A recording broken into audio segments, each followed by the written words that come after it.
bum bum ba-dum. Hi everybody!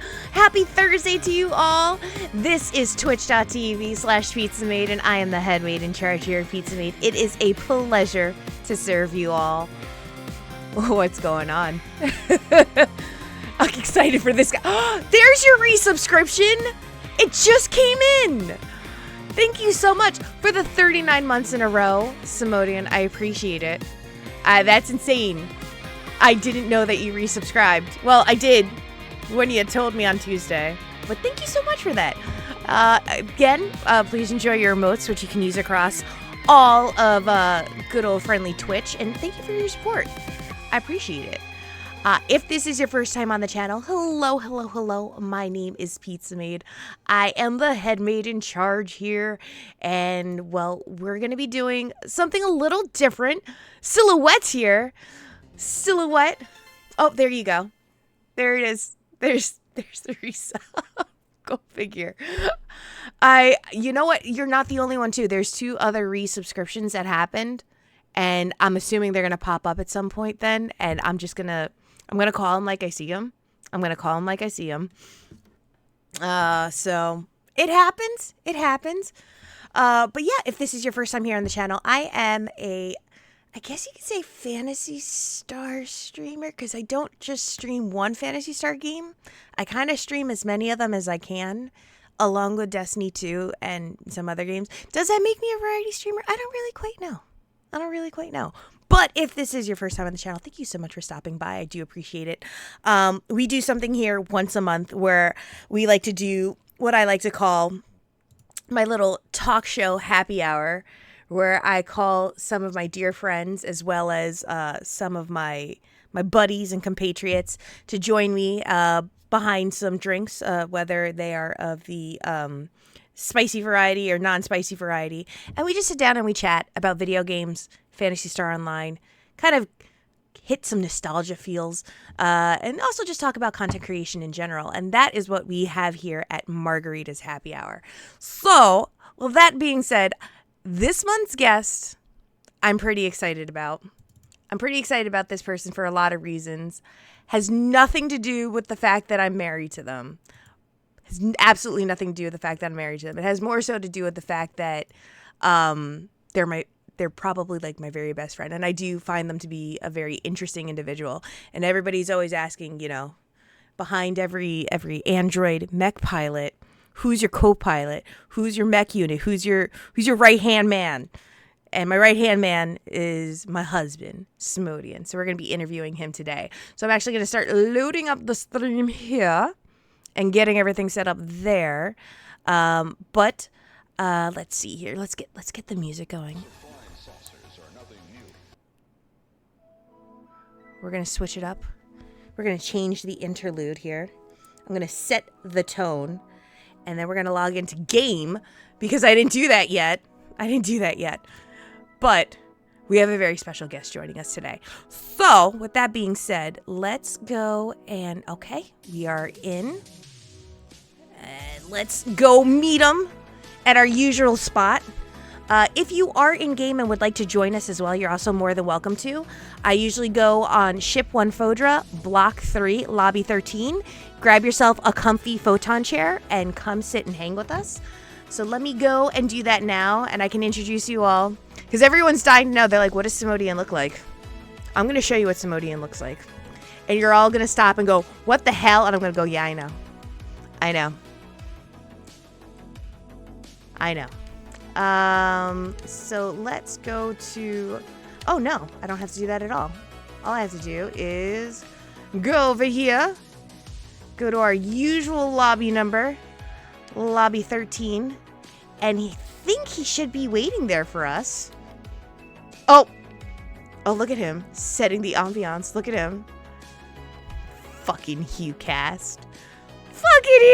Oh my god, you're so much taller compared to Margarita. Oh my goodness. All right.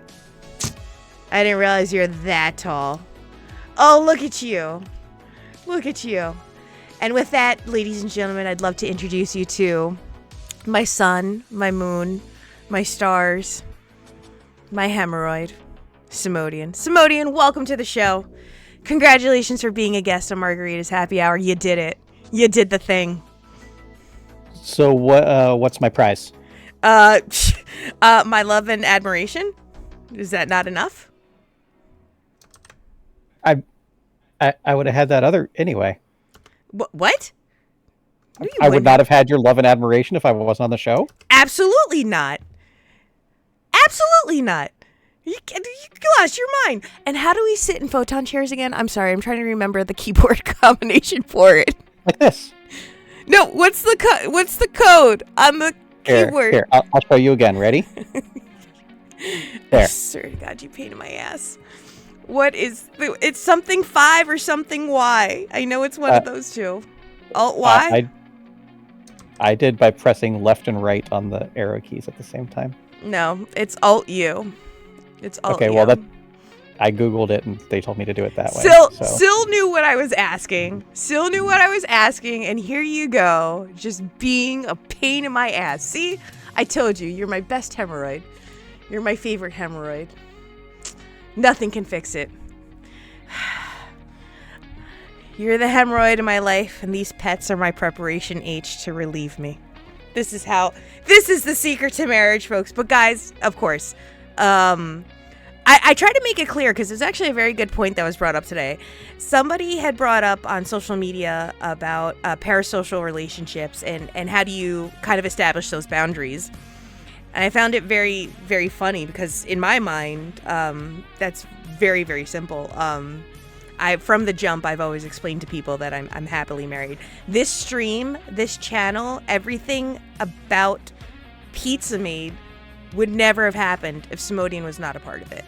That he is very integral and one of the biggest catalysts to Pizza Made even existing.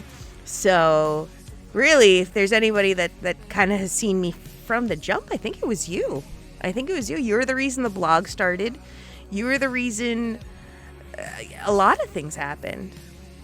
You're the reason I have so many white hairs. It's great. I don't think I had much to do with the blog. You were doing the podcasting and stuff already. I was doing podcasting. See, now we're going to start going to stuff that people don't know. Now we're going to out of context stuff. And I'm not going to bore you guys and give you the full, story of how. Oh no, I don't mean all that, but like you were doing the Otome podcast. I was doing an Otome podcast. Now, what a lot of folks don't know, and this is kind of the reason why I wanted to bring Sam on here, was one, to explain that the way I like to set my boundaries with parasocial relationships is explain to people from the jump. I'm married. I don't hide that. I don't keep it a secret. It's nothing for me to be ashamed of. It's something actually, one of the proudest things I am is I'm very proud to be an Android mech pilot, but I'm even more proud to be a wife and to be a fur mama. And I wear it proudly and display it with all my heart and soul every day of my life. And Sam knows this.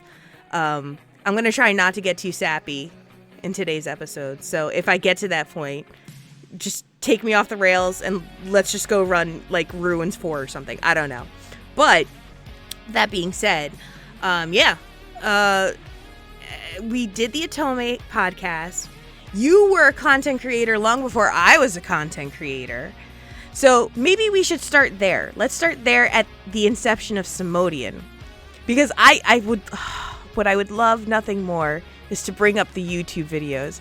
And while out of respect I cannot, I'm still going to ask about them. So why don't you first introduce yourself to the channel and to everybody and who you are and what your extensive content creation resume consists of. So, hello. I am Samodean. I am a former Z-list internet celebrity with dozens of listeners over the years. You want me to self-promote when I'm basically retired? You recently did do streams, though, of the miniature painting variety for your tabletop gaming. You did do that. But really, what are you best known for? Technically or culturally? What does the internet recognize you as? The internet thinks I'm a terrible person. Samodean, you can't just say, I'm a horrible person. Why? I didn't say that. I said they think I am. Why do they think you're a horrible person? Maybe that's the better question I should be asking. Because I have courage. You're really skirting the answer here.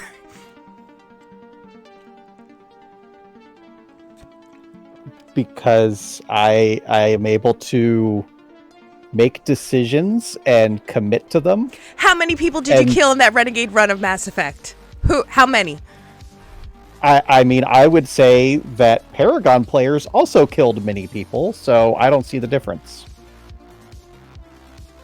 All right, if you're not going to tell the story, then I am. Is that what you want? Is that what you want? Be my guest. I'm unaware of any particular You're unaware. issue. You're unaware. So, to folks who don't know, as Samodean mentioned, he was a podcaster on a story-driven podcast called For the Lore. I believe the archives of it are still available online. Basically, it was a podcast centered around story-driven games. But you also did Popcorn Ronin, and you did another one, the comics one. Yes, the comic book Informer. The comic book Informer. During one episode of For the Lore, he decided to detail his Renegade run. And I think this was before we started dating, or maybe when we just started dating. Can you recall? No, this had to have... Let's see, when did Mass Effect 3 come out? Because I wasn't a regular host when Mass Effect 2 was out. Oh, I have no idea. Mass Effect 3 came out in 2012, so this was well before. Oh, so this was well before then we were established as a couple. But apparently, he killed so many ruthless... I killed many ruthless people. No, yes, no. You're welcome. He killed so many people ruthlessly that he was deemed... Ooh, there was some Ruth. There was no Ruth. There's absolutely no Ruth. You killed people with no thought in your mind. You were completely just a murderer. A flat out murderer. Untrue. Flat out murderer killer. And so he was such a murderer. Now this really is going to drive the point home. That Mass Effect run was 2012, correct? Well, I mean, it's Mass Effect, so it took place over the period of multiple games and multiple years. But most of the atrocious acts were the 2012. discussions were held during the era of Mass Effect 3 in 2012. So, let's be clear. So, he made so many ruthless killings in his Not Renegade ruthless. run. Ruthless. Atrocities. Abominations, if you will. I performed no atrocities. But I'm not done telling my story, sir. Made so many abominable, just disastrous, just really shameful kills. 3 years later, we started dating, and I got a private message from a listener of the show saying, "Do you really want to date this guy? Do you know what he did in Mass Effect?" And I said, "No, anonymous person whom I've never spoke to before. What did he do?" And then they decided to run down for me all of the atrocities of characters that he's killed in Mass Effect. And I didn't know how to respond because I wasn't familiar with the Mass Effect franchise. I went, "So?" And I really think I offended that person. I'm really sure I offended that person because I think their heart was in the right it's not as big of a place. deal as you think it is. I didn't know how big of a deal it could be, but the fact that someone was so plagued to one, find me on the internet, two, go out of their way to private message me and tell me, "Do you really want to date a man who I think you killed Garrus?" No, did you kill Garrus? I can't remember who you killed. That was really the one that was really upsetting for him. 100% would never kill Garrus. Garrus is my ride or die. Who is the one that you killed then? That was so everyone was so upset about. There was one person that you killed.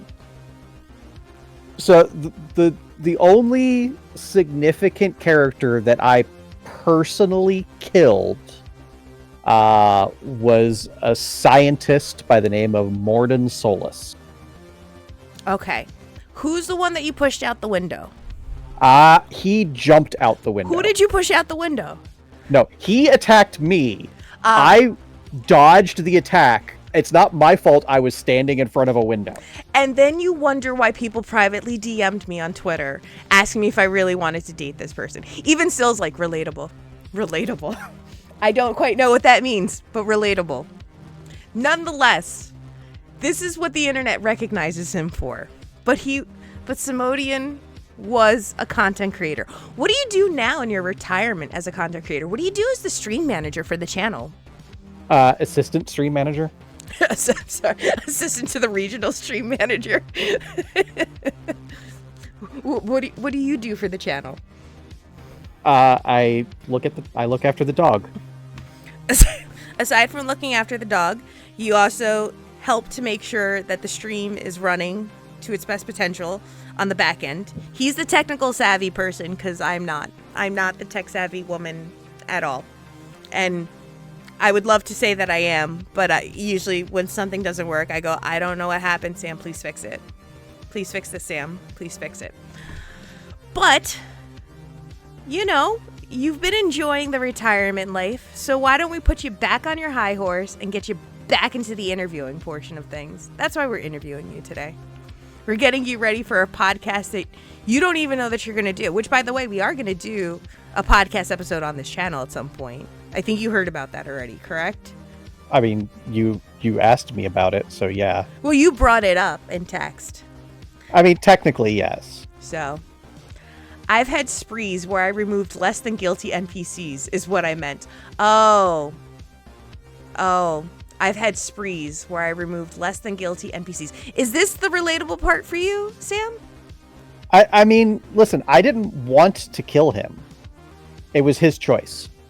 It was his choice. Yes.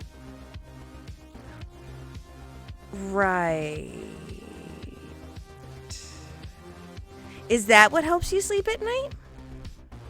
No, I listen to Minecraft videos. Oh, well, okay. There you go. There you go. I just thought maybe, just maybe, you know, you know. Okay.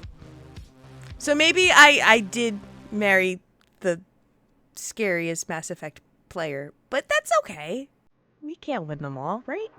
I'm sure there are people who made just as controversial decisions for me without the moral background that I have. They did it just because they want to see things burn. I did it because it was the right thing to do. I question your moral compass, but we're going to discuss that in just a bit. So you hold that thought. You keep that thought right there. Just keep that thought right there.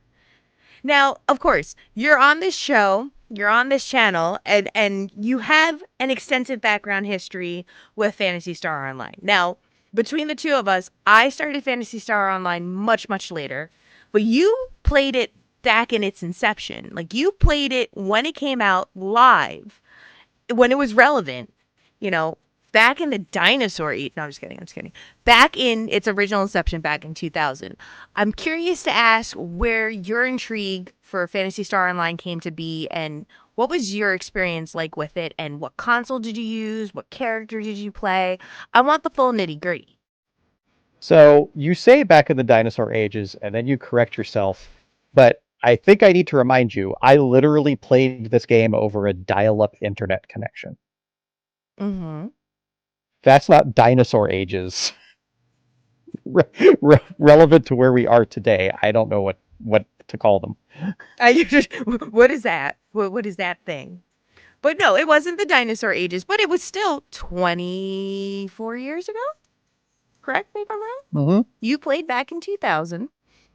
What console did you play on? Go ahead, tell me. So I have made no small amount of overtures to the fact that historically, like personally, emotionally, the Dreamcast was my favorite console of all time. A lot of that had to do with like when it came out. It was the first video game console I ever bought with my own money. It wasn't a gift or anything like that. And especially like compared to the PS1, which was, you know, the only, or the Nintendo 64, which were really the only options at the time. It was a phenomenal breath of fresh air. Ultimately, it didn't perform super well. the things that it had and how creative every game that came out for it was for its time, like I was all in. Like I owned so many. I had I was never familiar with Phantasy Star prior to that. Like we had a Sega Genesis, but we didn't. The vast majority outside of like Sonic the Hedgehog games was just whatever we rented from Blockbuster. And I wasn't super into RPGs at the time anyway, but it was like, oh, okay, what does the family want to play this weekend? And it's like, oh, here's a Justice League fighting game. Let's check that out, right? Um, so I had no real exposure to the Phantasy Star universe uh, before Ah. Phantasy Star Online came out. I didn't even know like there was other Phantasy Star games. But the fact that I could play a console game online was mind blowing. Mhm. Um, Prior to that, I played like NFL 2K, and the Dreamcast over dial-up internet was shockingly good.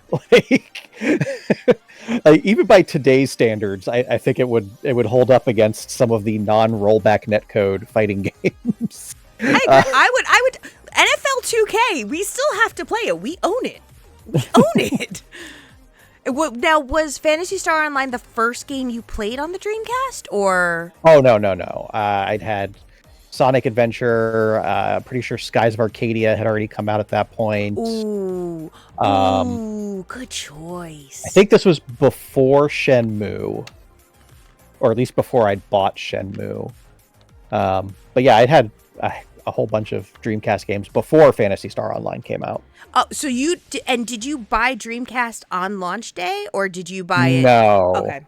Um, I don't remember. It was either like right before or right after the PS2 came out. Okay. The Dreamcast got a huge price cut. Oh. So I was able to take Aw. my part-time gas station attendant paycheck and buy a Dreamcast. I still commend you though for the fact that you bought it. You used your hard-earned money on it, and I respect that. So, and then what did you end up choosing then as your first character when we first dove in? Well, as a still teenage person at the time, I did what anybody would do, and I was like, yeah, I want to be the giant robot with the sword. Gundams are awesome. But you didn't choose a Rawcast? You chose a HughCast? Yeah. Oh, wow. See, now, had I not known any of this prior to this episode, I will be honest, I would have assumed that you would have chosen the Rawcast first because your love of mechs. So the fact that you went HughCast over Rawcast surprised me. Like, here's the thing. Like, this was around the time, like, Gundam Wing was on Toonami. So I was probably being really edgy and, like, trying to make, like, Death Sive. Okay. There's a very good chance that's where my brain was. Okay. Fair enough. Fair enough. I was just curious. And what were your initial impressions of the game? So, immense confusion. Mm-hmm. Fair. Like, I'd had experience with online games previously through, like, StarCraft or, like, Doom on PC and stuff like that. So, like, the thought of an online game in general wasn't foreign to me.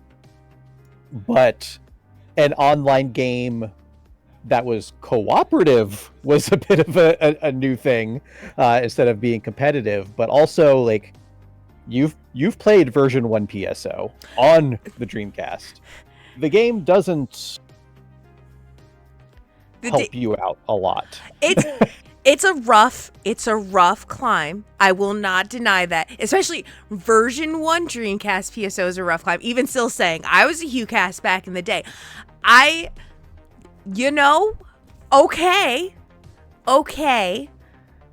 Okay. And I didn't get the strategy guide. I don't remember why. I probably couldn't afford it, let's be honest. So we didn't have wikis. We had whatever that guy on the game FAQ's comment thread said. for what we do. So it was my initial experience with the game actually wasn't like super positive, just because I had no idea what I was doing. Like I was just feeding my mag random stuff, like combat and like a lot of the intricacies that we know today, like completely over my head. So it was the equivalent of like having a 6-year-old play World of Warcraft right now. But it was still interesting, right? It had a cool style. It had an interesting gameplay elements. It was a fun game, and actually, like, unfortunately, I actually wasn't able to play it online for very long, because it was not long after that I ended up moving out into an apartment where, God, no, I could not afford internet. So I played a lot of PSO offline for the original Dreamcast version. Now, I am curious to ask then, and this is just a personal question. I guess all of this is personal since I'm just asking you one-on-one here. Did you ever get any character to level 200? Oh, no. I Really? What do you... I doubt you can recall it, but... Keeping in mind, I'm sorry, keeping in mind what I said about my knowledge of this game was what I knew off of game FAQs. Mm-hmm. So once I did not have regular internet access, my knowledge of the game was what I could figure out on my own, which was not a lot. So no, I never progressed to like a super high level. I enjoyed it. Like I made a force, I made a ranger, I played a lot of forest. You killed the dragon though, right? Yes, I made it to like the mines and everything, but did you ever get to Dark Falls? I don't think so. Shut the front door. For real? For real. Ah! The dog just bit me. Oh, he's playing with his ball. Sorry. Derby. Derby, mommy says don't do that. Sorry. He didn't mean it. He's just playing. We're a professional podcast here. We're a professional podcast. Wow. So you've never. Oh, honey. Oh, handsome. We're gonna have to fix that. We got to get you to see Dark Falls in your lifetime. We'll get there. Yes, we will. This chat will not let me do otherwise. Like, honestly, for me, like, the Phantasy Star Online was like this cool game, like cutting edge technology that I played on the Dreamcast, and I was like, that was a cool thing to experience, and I kind of just forgot about it until PSO2 happened. Did you play PSO2 back? Oh no, you couldn't have, or did you actually make a Japanese account? No, you played PSO2 before I did. Oh boy. And I set up the Sega ID. I did the Sega ID login. That's the real Dark Falls. That's not... I don't care what anybody says. Nothing will ever be harder than trying to draw Romanji and Kana on a screen with a mouse and hope. So you... And then you didn't even... And I'm very surprised that you didn't go back to the Q cast that go around. I mean, I wanted to try something different. Tector seemed like a really cool playstyle, and I really enjoyed it. But like, yeah, it's like, okay, like being the cool guy with the big sword is awesome when you're 19, right? But by the time I was well into my 30s, I liked having more gameplay options. Like melee mage hybrids have always been like a personal favorite of mine as I've gotten older. That's what PSO2 gave me. And as you guys can all see in the above image, that is Samodean's Tector, which he likes to call his Space Red Mage. It's his Space Red Mage. And that's probably a part of it, because I had my brand at the time from coming from Final Fantasy 14. And that ties in with the whole magic and martial like combination of, I loved Red Mage in Final Fantasy 14 for that very specific reason. So it was cool to be able to carry like a similar playstyle over into a completely different game. Now, Sill's saying currently in chat, absolutely not. You got to get Dark Falls as lunch money. So I feel that we're going to start some type of petition, some type of internal mission of all of ours to get you to see Dark Falls at some point. So, what level is your HuCast? It's like 14. That's okay. We could totally get you through Dark Falls if we really had to. On normal mode, we could totally do it.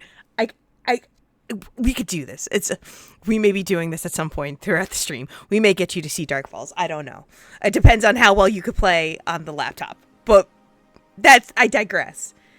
I want to be clear, chat, that while Sam identifies as a red mage, I think we need to be honest with ourselves. Sam is in fact not a red mage. What is Sam's true brand?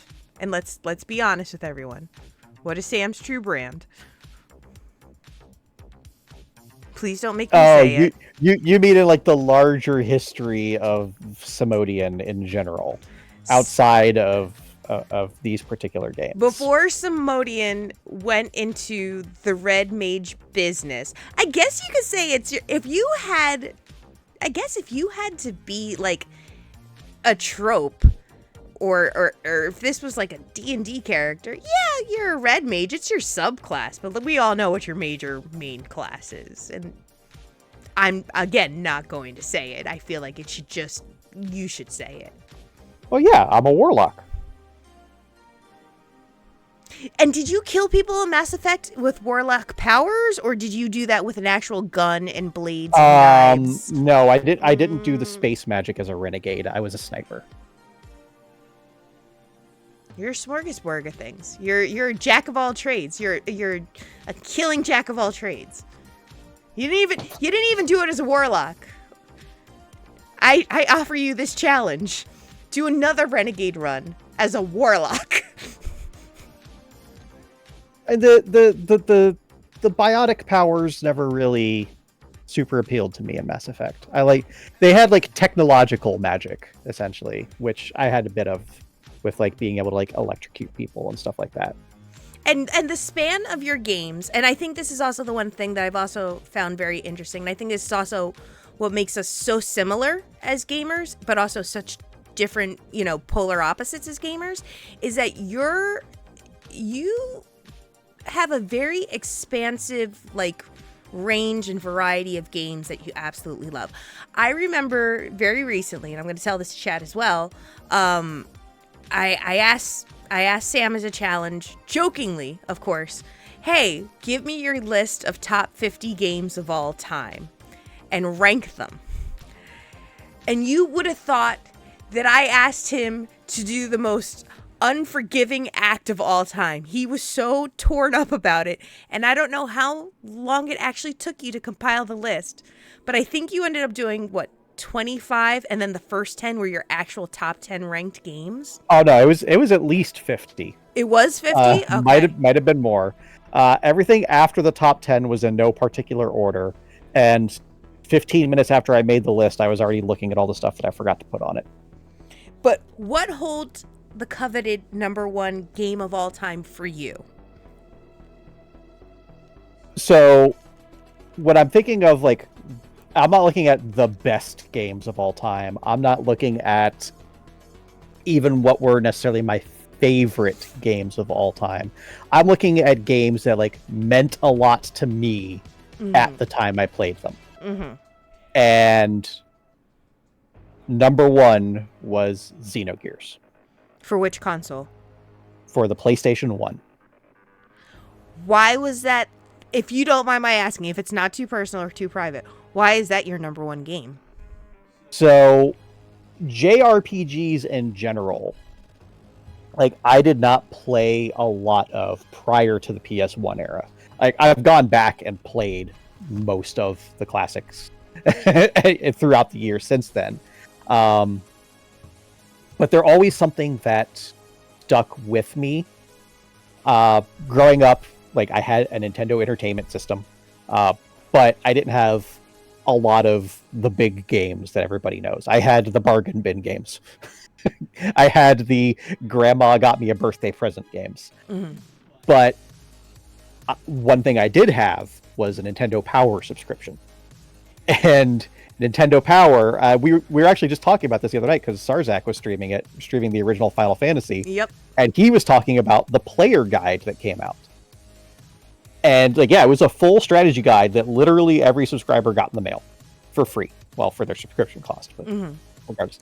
And I read through that, must have been 100 times as a kid. As well as they did like Dragon Warrior.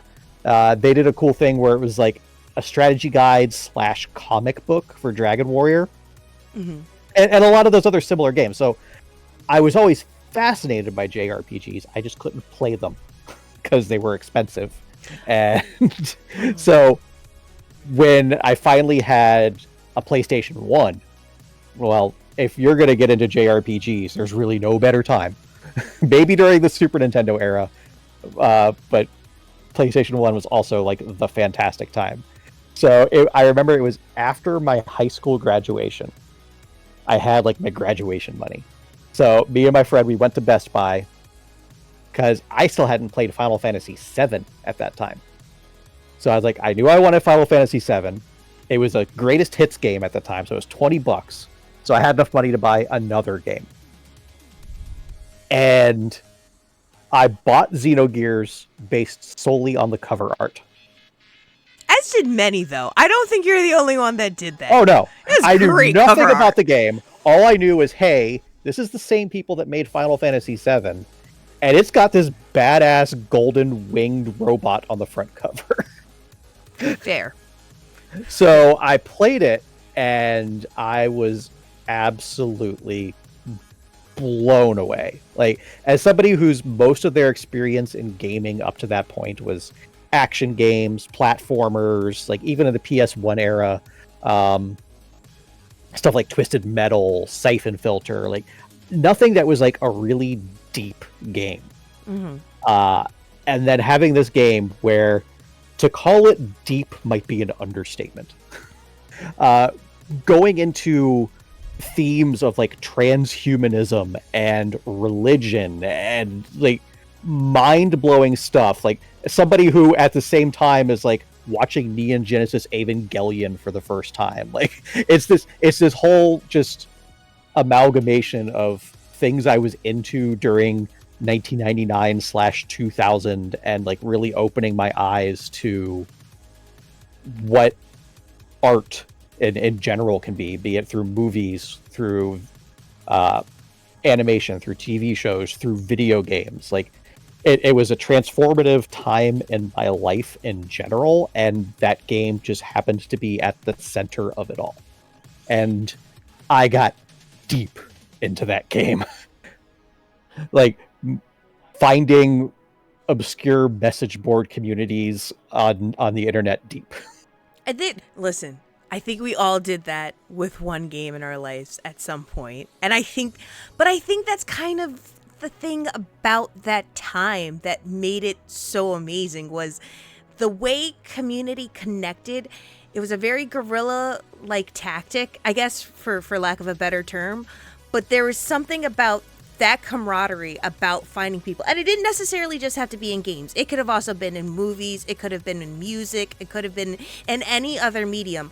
But the way the communities grouped together on those godforsaken message boards and those tripod Yahoo GeoCities looking websites, but there was a real passion there, and you could look past all of that because to you found people that you connected with. You found relatability, and I think that's what made it so great. Can I confess something publicly that I thought you might have known, but maybe you don't? Wait, am I about to fucking learn something new about you after we've been married for almost 5 years? Go ahead. So, Hardcore Casual wasn't my first blog. Shut up. Shut up. Are you for real? I had a GeoCities page. That talked about what? Just whatever.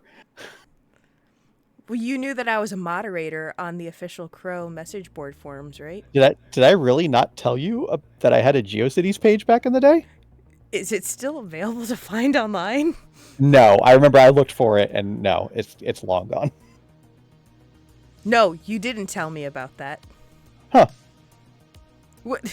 Are, are You you don't. sure? Are you sure? Are you sure I didn't tell you about it, or I did tell you about it and you forgot? No. Okay, hold on. Wait a fucking minute, okay? First off, this is my fucking show. Don't make me sound like I'm forgetful. Let's start there. And two, I really don't think you told me that. But then again, whenever we, okay, the scope of whatever we've discussed about that time and about that period of our lives, I don't know if we've withheld information from each other because we've either thought we've already told each other those things, or if we're legitimately concerned, like, oh my gosh. Because I think it's an irrational fear, and I'll be honest with you. And don't laugh at me. Don't you dare laugh at me. But I have this irrational fear that if I bring up something from the 2000s era and you come back to me saying, I was on that site, my username was this, and this, I have that fear stuck in the back of my head every fucking day we're married. That I'm like, oh no. Did we know each other back in 2000 and not know it till now? So there's a lot about that period in my life I just don't like to talk about, because who likes to talk about them being an awkward, lonely teenager? Yeah. But no, like, internet culture at that time was formative to me, and I don't think we were in any of the same communities. Are you sure you weren't in the Crow forums? Because no. username was... I was almost exclusively in the video game communities. StarCraft 2, Diablo. What else? That was just before, like, Quake 3. And oh my god. I just need to be clear. Here's another one, hun. Uh-huh. For the Lore wasn't the first website I worked on. Okay. One, when this episode's done, we don't even think about reading comics in bed tonight. I'm not reading my Bridgerton book tonight, and we're going to discuss this as a couple. And we're going to discuss transparency between nerd couples. Okay, let's start there. And two... I can't remember 25 years of my internet history off the dome. Bullshit, I need something to shake loose those memories. Bullshit, you can't, motherfucker. Motherfucker, you're making me curse on my own show. Motherfucker, you can remember the comics and comic arcs of fucking 1994, but you mean you can't even remember if you told your wife about what fucking forum you were on and what website you made? Okay, what? Two things. What? Uh-huh. My brain is so full of that useless information that it doesn't just come out on its own. I need to go searching in the archives for it. I need something to trigger that memory. Like, do you think I just randomly pop out with, hey, did you know Longshot is the son of his own clone? Yes! But honey, you do that. You do that while I'm brushing my damn teeth. But it's because something triggered that, and I need to speak it to now file it back away. At what point am I using the water pick or brushing my teeth or flossing or using mouthwash that triggers the memory of Longshot that makes you feel the need to tell me that at 10 o'clock at night? These things happen. Mm-hmm. But second of all, I just want to point out, we've been doing this for less than 45 minutes, and I've already turned you into Roger. So I'm going to go back to my original question. Because, listen, we got to keep things in context. Folks don't know about Roger. But I fully intend on talking to Roger after this podcast, or after this episode, before I start having this talk with you about websites. Were you on any science fiction forums? No, I was exclusively in the video game realm. Okay, so you were never on an sci-fi or a sci-flix message board like called the squad forums. Okay, I just wanted to make sure. Before we go off the rails here, I gotta keep us on the rails.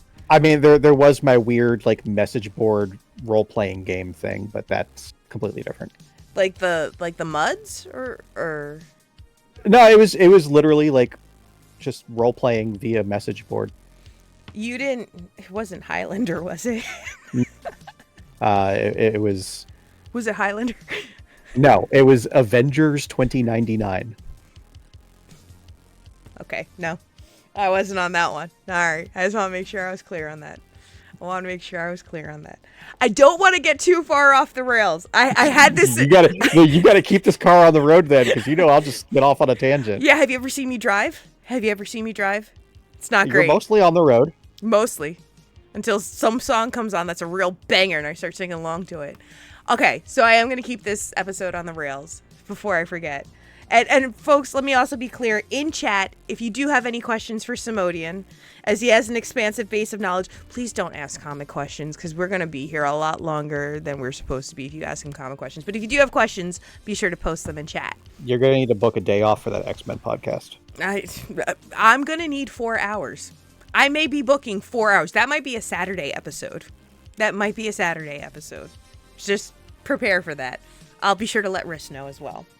But now, I do want to ask you, now that we know your kind of extension into the Phantasy Star universe, and of course, you have an extensive, amount of knowledge with regards to just video games in general.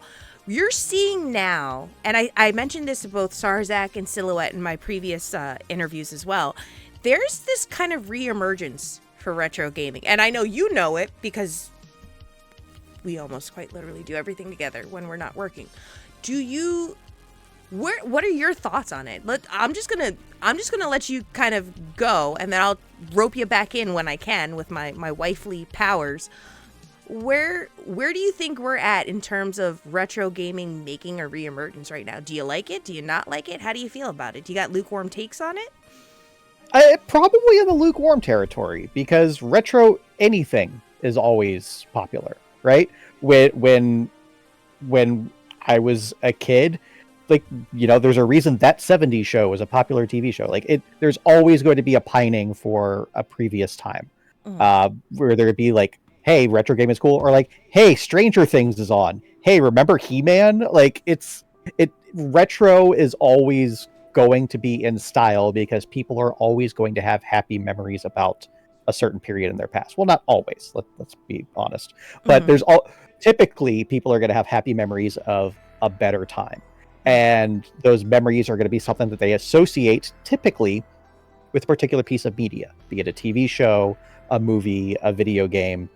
And once they reach a point in their lives where they have the capacity to make their own decisions and actually buy what they want to experience instead of what's available, it seems natural to want to go back to do those things. Or like me, I've always been a retro gamer because I had such huge gaps in my personal experience. I had a Nintendo Entertainment System. I didn't have most of the popular games. The next console that I played, seriously, was the PS1. So I had a lot of gaps to fill in. The entire Super Nintendo era. My stepfather had a Super Nintendo. We played games on it, but it was, again, it was blockbuster games. or we had a Genesis, but I didn't play Shining Force. We had a Nintendo 64, and we played Mario, we played Zelda. That was obviously a thing, but so from before the games were even retro, I was a retro gamer. So then let me ask you this. Let me just interject a second to ask you this, because I feel like the way that the media conveys retro gaming, it can be done about in one of two ways. You can either take the game in its original format and then have it... I want to try to find the proper way to phrase this so that it makes sense. When I talk to you, it somewhat makes sense and you kind of get the general gist of it, but I want to make sure that I'm very clear and concise about this. The way media presents nowadays, or at least game developer companies, present retro games, it can be done about in one or two ways. You can do it where you can do a complete remaster or remake of the game, much like Final Fantasy VII is, or you can do it where it carries the nostalgia feel, where it could have kind of those lines, or the cinematography can look very grainy to give the appearance of it being an older game and keep some elements of the older pixelation and still say, this is a retro game that we're just releasing from the vaults and bringing back out there. Just as an example, completely hypothetical example. Which one do you find yourself leaning more towards or carrying more interest in? The one that's completely been remade and remastered that keeps true to the original story of that retro game?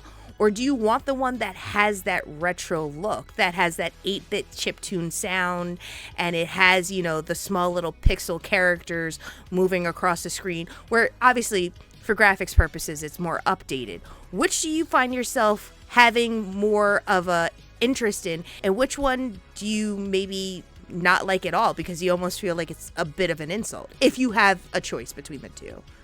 So I think a lot of it kind of depends on the era when that game was made.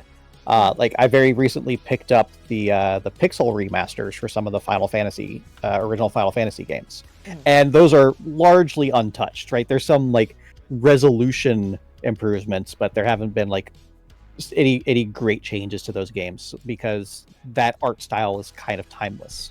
Whereas Diablo 2, I'll use that as a great example. You could not pay me to go back and play the original Diablo 2. It is butt ugly.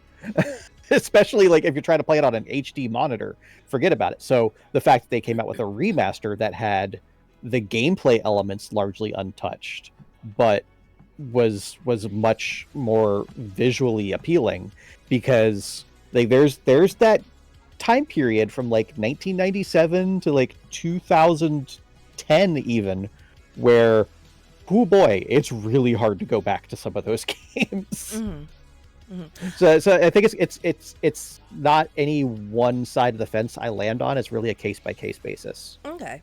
I'm just very curious about it because I think, especially with the way 2023 kind of lined up in terms of games, especially with the Sega announcement of them re-releasing some of the classics like Golden Axe, Streets of Rage, Jet Set Radio, what have you, it definitely struck excitement in my heart because there was that potential, oh my god, they could possibly bring back OG Phantasy Star Online. And then I went, oh no, I don't know how I feel about them remastering and remaking a game that's over, you know, almost 25 years old. I almost want it to stay kind of in its original image and its original aesthetic with the music and the graphics. I don't know if I'd want to see that upgraded. And I've had mixed emotions about it for some time, and I've seen the back and forth of banter, you know, between people on social media being like, I think that would be great, you know, remake PSO. And then I have other people that are like, oh god, no, please don't touch it. Like, if you're gonna do it, just put the servers back live and let us play on our Dreamcast. And I'm always kind of on the fence as to which one would really kind of interest me in that front. I mean, here's the thing. Like, we all love, everybody listening to this, I'm going to assume, we all love classic PSO and like and that experience. But if Sega were to just re-release classic PSO untouched, everybody would play it for like a week. It's like that's just where we are, like, as far as the business of video games. Like, I would agree. You cannot invest money into replicating those old experiences, because then the only people who are going to play that game are the people who played it back then. And from a business standpoint, you need to capture a larger audience. I would agree with that to a point, and the point being WoW Classic. There are people who love the WoW Classic servers in its original vanilla form that I think with the success that Blizzard Activision has done with WoW Classic, I could see classic PSO or vanilla PSO, whichever whatever iteration you choose to call it. I think it could be a resounding success. But I also think that can only work for some genres like MMOs. And I do consider, to a very large degree, PSO does have MMO-like elements.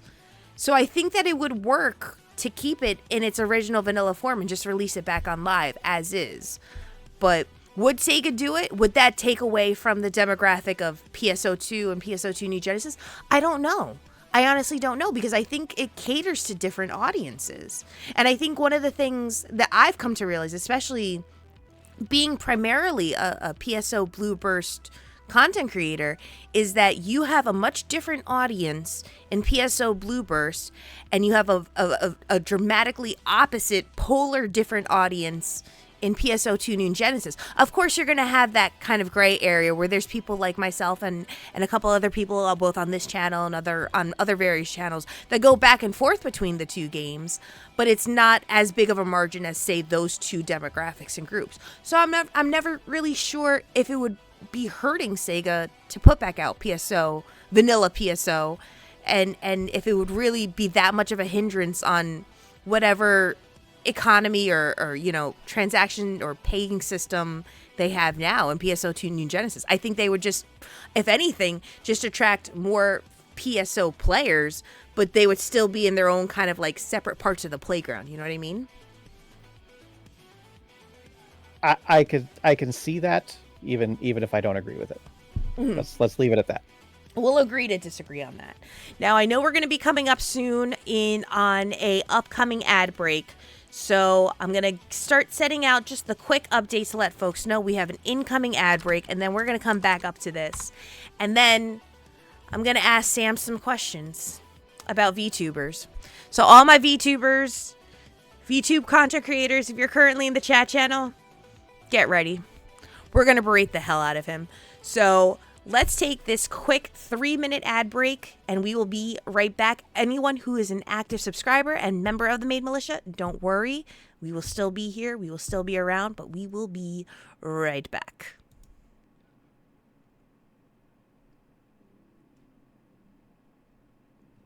Now, here's the important part, because this is the part that's probably going to be seen on the VODs. How could you not tell me that you had a Yahoo GeoCities page? I'm pretty sure I mentioned you have never mentioned a Yahoo GeoCities page, because had I known you had a Yahoo GeoCities page and you worked on another like podcast or blog that I never knew about, when were you going to tell me about that? Well, that site never actually launched. Really? Was it with an actual company though, of like other people, or was it just a solo? No, yeah, thing? it was me and a couple other nerds I met on a message board. What was the content about? It just gaming in general. It would have been an absolute clusterfuck, but it was an interesting experience to go through. Do you remember the name? Tactical Animal. You know what? I'm not gonna laugh at that, because at the time, being tactical and digital camo was a cool ass thing, so I'm not even upset at it. There's a reason it was called Tactical Animal. I was essentially like the content lead, or like the director, whatever you want to call it, of the RPG segment of the website. RPG, so we had a strategy segment for like StarCraft, we had a shooter segment for like Quake, and then we had the RPG segment because this was right around the time Final Fantasy VIII came out. And my genius decision as the director of the RPG segment of the website was our first guide that I was writing was going to be for a game literally nobody had ever played, called Septerra Core.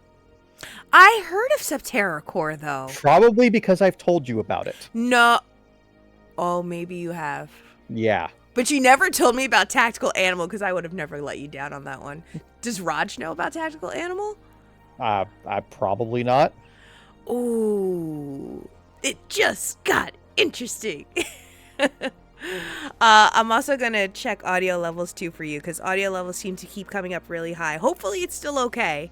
I brought them down just a little bit, but I think from our audio test to where we are now, your audio picked up quite a bit, so... Yeah, I guess I wasn't using my podcast voice in the audio test. I get... You were using your husband voice. Now I question how excited you are to be married if your excited voice doesn't match your podcast voice. You know you can fire me up. Yeah, if I start bringing up Tactical Animal, tell me more about your Septerra Core. We're actually going to be coming back up in 10 seconds for everybody. But yeah, get ready, because I'm going to start asking you. I'm going to ask you all the questions that I can never get to ask you without you groaning and sighing. Starting now. That's what's going to happen.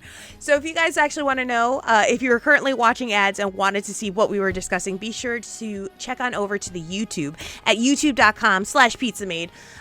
There, the VODs of every episode for Margarita's Happy Hour, along with Project Pioneer 23, those VODs go live up there and get exported within a couple of days of their publication date. So if you guys wanted to know what we were actually talking about, if you want to know more about Tactical Animal, be sure to check it out there. But I'm back, and I'm here with Samodean. Samodean, you Tactical Animal, you. How you doing? I don't. That doesn't feel good.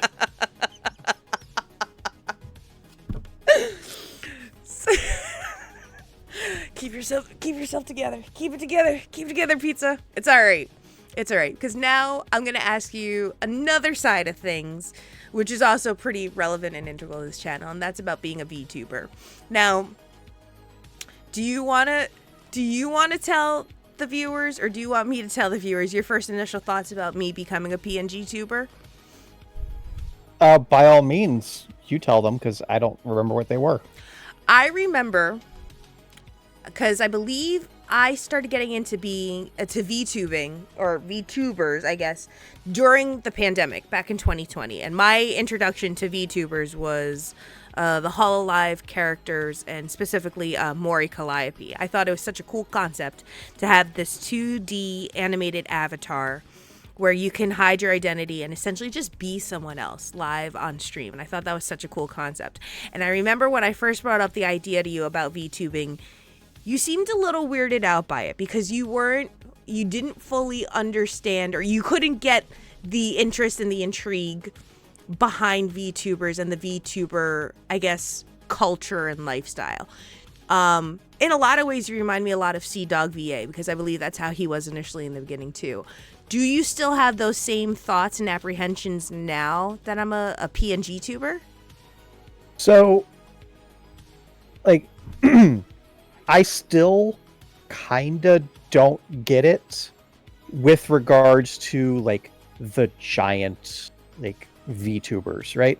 Like, the ones who have, like, these huge empires built around these virtual characters, and, like, personally, like, I don't really enjoy watching their streams or their videos for the most part. Mm.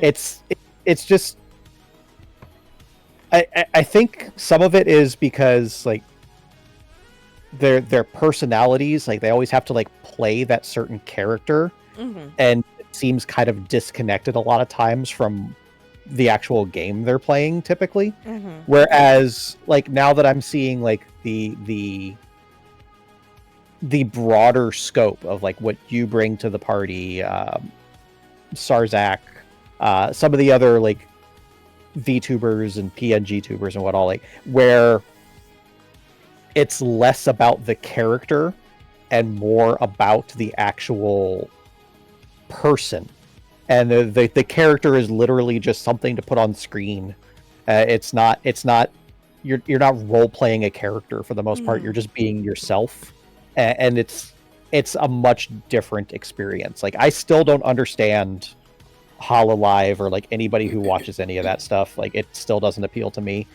But I do have a bit of a different appreciation for I don't want to call them I don't want to be derogatory, but, like, the less popular streamers, if you will, the ones that are just streaming for themselves and not necessarily to try and build a brand. I think that's where a lot of it comes from. That, now that I'm talking it out, that's what it is. It's people who are putting themselves at the front instead of putting their brand and their character at the front.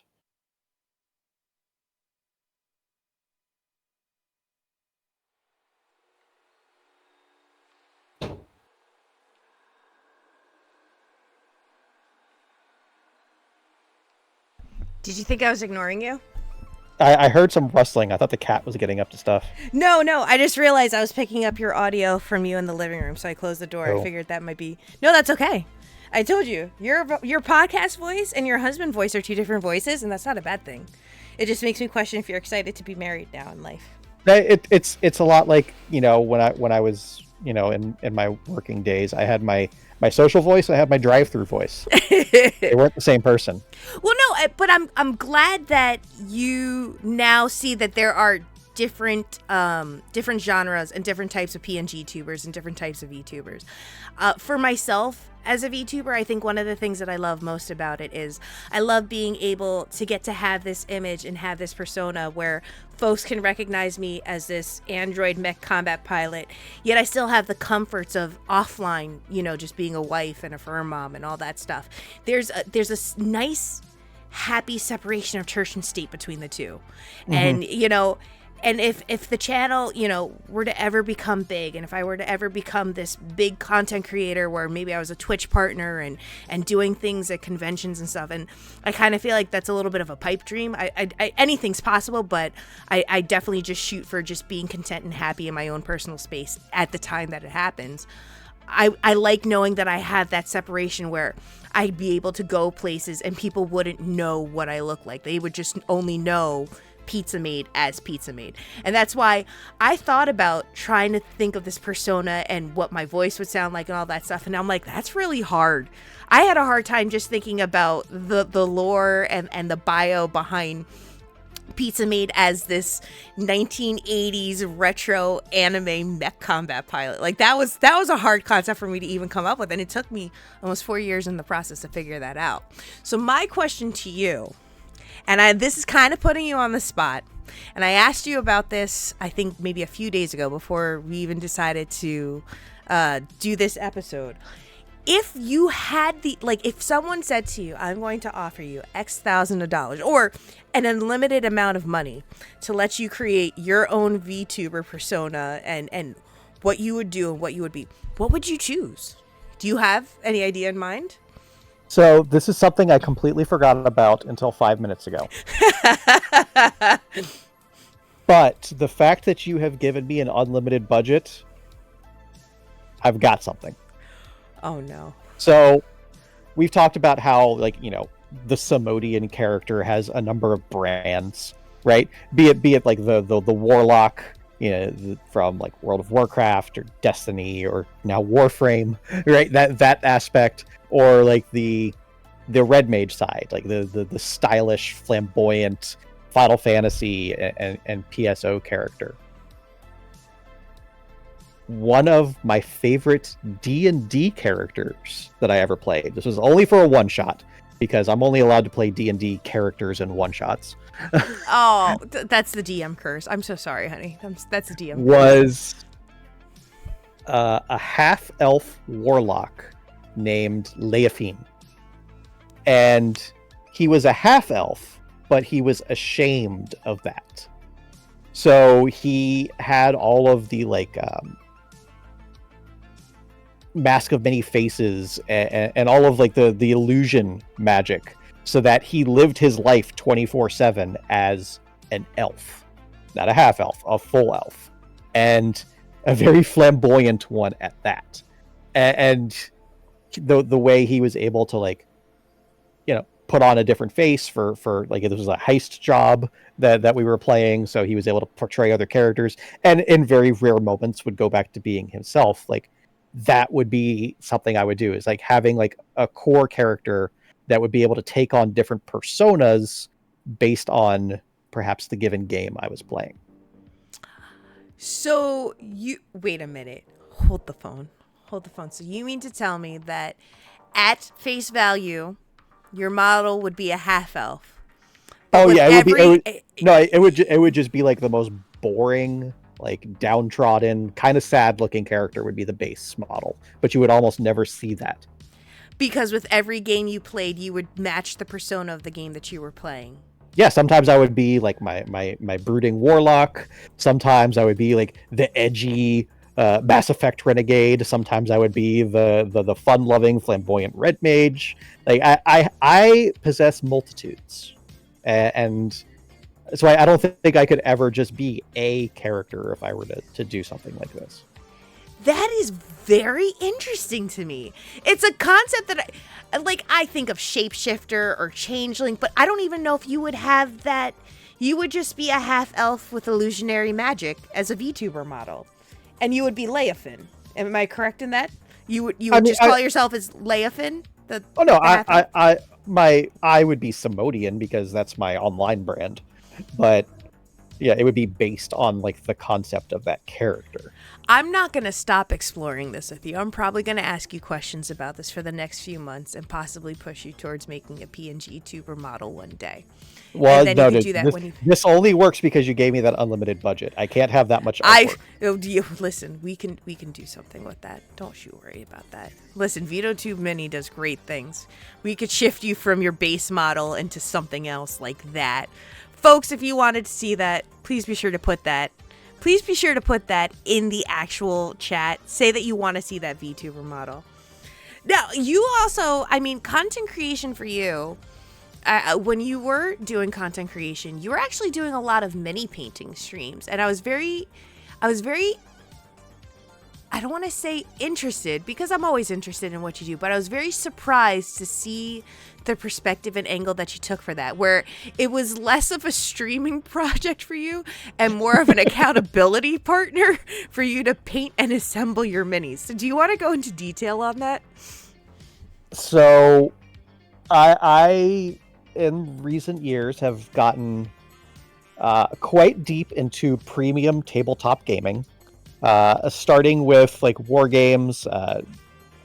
Very briefly, like both of us got into it together with like literally a shop owner giving us a free copy of Age of Sigmar. Getting into War Machine and a lot of those related games with some of our old gaming group. And now getting into more cooperative experiences that the two of us can play together, like Gloomhaven, Kingdom Death, stuff like that. So I possess a shameful amount of unpainted plastic. And I'm staring at it on the bookshelf right now. So... Is it looking at you? Yeah. Yeah. Yeah. So many eyes and other body parts. So...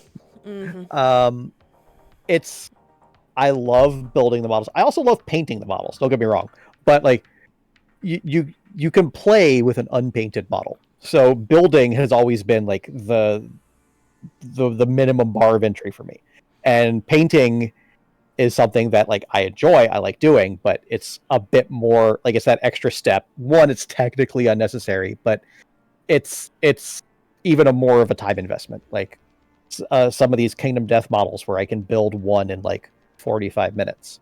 I will probably spend 6 hours painting it. So, and then the ones that take a day to build, that's going to be its own thing. So it was something I was enjoying, like I was doing, but like I kind of always need to have to like motivate myself, like set aside like a specific amount of time. That's why now where I was like, okay, I'm going to do this now while I'm watching One Piece. Because those are two things that I've always wanted to do. Finish all these models and watch this 1,000 episode anime. So I might as well do the two of those at the same time. And like really challenge myself to accomplish these tasks. So at the time, it was like, okay, well, let me just try streaming this. Like have that accountability. Like I'm going to be doing this anyway. So let me spend some time, like maybe trying to build something out of it. And it was great. Like I loved doing the painting streams. It's just a matter of we have a very small studio, and I was never happy with the lighting and camera. I was constantly messing with it to the point where that kind of overwhelmed the enjoyment I was getting out of it. So can I ask you another question? And you have to answer it truthfully and whatnot, because you're live on stream and this can be held against you at the court of law. When we gonna go back to making our gunpla? You tell me. As a matter of fact, I am nearing the end of the assembly phase of Kingdom Death. And before I get into the painting phase, I actually want to catch up on some of my Gunpla models that I have. So if I did Gunpla streams, would you do Gunpla streams? Hey, we'd have to figure that out, but yeah. Yeah, we would have to figure it out given the the space of our quote unquote studio, but we could do it. We could do it. It would be great. Ramses is saying, oh yeah, I built a model kit in under 90 minutes and then spent 12 hours painting. Yes. That's how model kits. Yep. I actually have not painted a gunpla. Have you ever painted a gunpla? No, that's a step too far in my eyes. Because when you're building a gunpla, like especially like a modern kit, like they do such a fantastic job of color separation, of part separation, like being very clear, like, okay, here's where the knee ends and the thigh begins, and like it's two different shades of gray, and it's very visually striking. Mm-hmm. And if you don't absolutely perfect that painting job, you're going to completely ruin the effect in my eyes. So I have some of like the markers, like the official Gundam markers that are for like touch-ups, or like I think on one of my old models, like, oh, the collar on the chest piece wasn't animation accurate, so I painted it yellow, and it looks like absolute shit, and I never tried it again. Because if you have like a tabletop model that's supposed to be a little rugged and like natural looking, like those rough edges you can work with. But I would like having something like a Gundam that is like literally a cartoon character in real life, if you don't get that color perfectly like even across the coats, it bothers me to no end. I think we can do it though. And I like where Ramses brought this up. Ramses, I'm going to thank you for this, because I would like to issue a challenge to Samodean now. And and when he comes back to curse me for this, just know that he'll be cursing the both of us. This is a me and L Ramses 84 idea together. He doesn't realize that he just brought about a brain seed in my mind. So, what I would love to do is take the 30-minute missions and the 30-minute sisters and make, with painting skills, I mean, as much as we, to whatever degree we can, I'd love to do custom Samodean and custom pizza made 30-minute missions or 30-minute sisters gunpla together with you. I would like to make that project be a real thing, and I would love to do that on stream if you would allow me that pleasure. It is something we can consider, but this, again, like, you know me, when I get into something, I get into it. Okay, well, this is one thing that... So, no, let me finish this thought. So when I got into Gunpla, like, I spent hours, days watching all the videos while I was waiting for the Gundams to actually arrive at my front door. So, like, I know, like, in the back of my mind, to properly paint a Gundam kit, you have to paint it before you assemble it. And the thought of having to remember where all the different parts go without them being on the sprue is panic-inducing for me. We can find a middle ground on this. We can find a compromise. I'd like to propose as our 5-year, every year of our wedding anniversary, we always do something different. I believe last year it was our D&D campaign. Was our D&D one shot last year, or was that the year before? I think that was the year before. Oh shit, what did we do last year? I don't remember. I don't remember what we did too. Oh, thank you, Silhouette, for gifting the 1-month tier sub to L Ramses. There you go. Oh man, giving 5 gift subs to this channel. Ramses, congratulations, you are a member of the main militia. Please be sure to enjoy your emotes, which you can use across Twitch. Oh wow, thank you, Silhouette. I appreciate that. Thank you so much. I'm going to give a shout out to you for that. Oh, he's got the feed mag mount too. Hold on. This hasn't, we haven't deterred far from our thought here, but I am going to give a quick shout out to Silhouette for that, because that was awesome. Thank you so much, Silhouette. I appreciate that. And also, when this is done, I'm also going to be sure to give a shout out to L Ramses as well. But I don't remember what we did last year for our wedding anniversary, but I think we should make custom pizza made and custom Samodean gunplas to some degree. I don't know the full scope of it. I don't know how we're going to do it, but I think we should do it. And the 30-minute kits give us a lot of base modularity that we can work with. Yes. And without having to get too crazy about And customizing on our own. and they're cost effective, and they do also have accessory sets to customize them even more. I think it's something we should look into. I think it would be fun. I think it would be fun to have, because we have a wonderful collection of tabletop RPG minis. We have a wonderful collection of Gunpla. I think it would be nice to also have, and we even have a collection of our own D&D characters as minis. Wouldn't it be nice if we added to that collection of our love with Gunpla? And am I using this as an excuse for us to do some more Gunpla? Maybe, but I think it'd be a great idea. I think it'd be an awesome idea, and I think it would be fun to have an actual android combat mech pilot that I could, either display at work or display at home, and you would have Samodean as well, or maybe even Leofin. Maybe you can make Leofin and you just don't know it. I think it would be a great idea. And I would like to watch videos about painting Gunpla with you. I bet you weren't expecting that. Yeah. I've learned to expect anything. That is true. That is very, very true. I don't. It's been hard to find a good Gunpla YouTube channel. Every time I find one, they die. Not literally die, but their channel dies. So I'm afraid to subscribe to anybody anymore. If you're I can't believe I'm actually saying this because this could be trouble.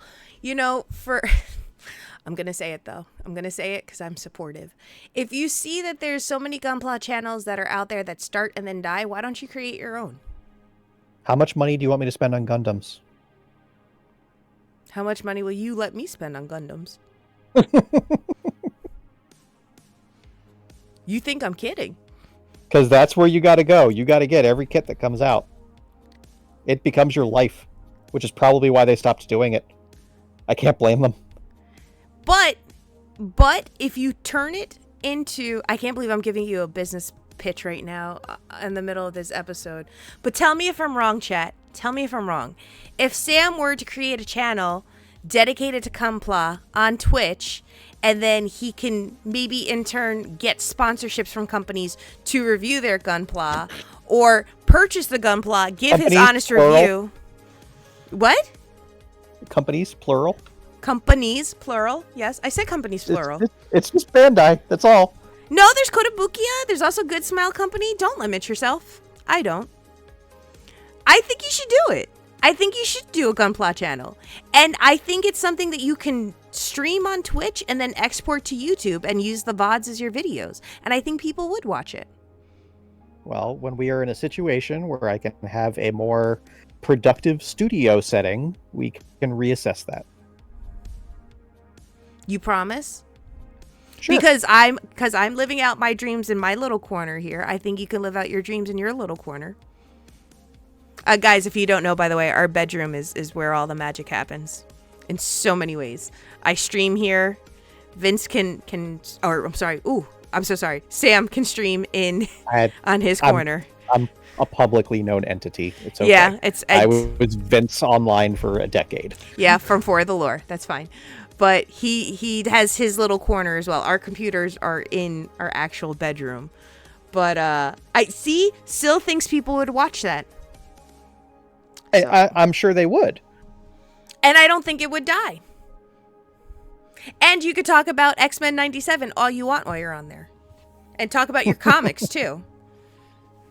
And then someone else can hear all the comic facts, so I don't have to hear them while I'm getting my teeth brushed. No, you guys don't understand. He will throw out facts out of nowhere. Like, I could be in the middle of reading a book or watching something on my phone, and he'll be like, hey, did you know about this, this, and this? And I'm like, what? Where did that even come from? He'd be like, I just thought of it. I just wanted you to know. I'm like, Well, I was just reminded today, they're actually publishing a sequel to a famous Spider-Man storyline. Infamous, even, because it takes place in the future after Mary Jane has died of cancer due to Spider-Man's radioactive sperm. You're welcome. Where did this come from? I was reading it on Twitter before we started recording. Okay.